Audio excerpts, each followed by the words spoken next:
So one of my favorite looking books you have is Cthulhu Jr. Yeah. Cthulhu Jr. just looks adorable and just looks so cute.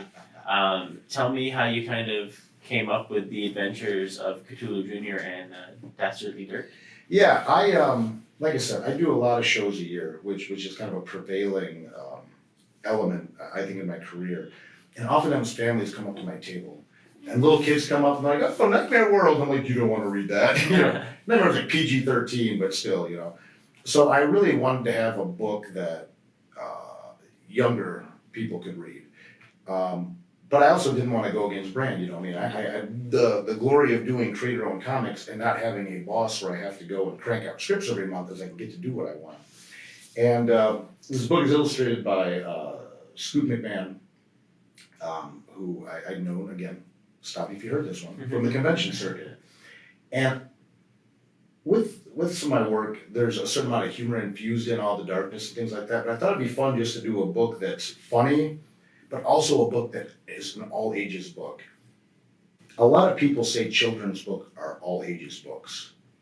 And that really bothers me because, there are books for kids that, as a 40-plus-year-old man, I wouldn't read and enjoy.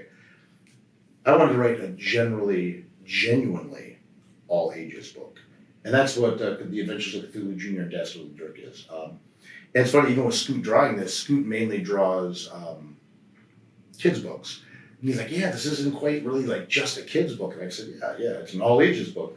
But it's about a wannabe supervillain who has to capture the son of Cthulhu to be admitted into the League of Evil. And obviously the villain has a certain resemblance to someone else we know. But this, as well as Hope and Cosa Nostra, are three co-creator-owned books. The other thing that was really important to me is that if we did this book together, we would co-own it. But then it was funny because creating Dastardly Dirk, I couldn't have Scoot own half of me. Yeah. So, we give him like a purple scarf and things like that. And, he's probably a little better looking than I am. But yeah, it's an all ages book, and I think that's important that we continue to have those books that are available for people. Of course, and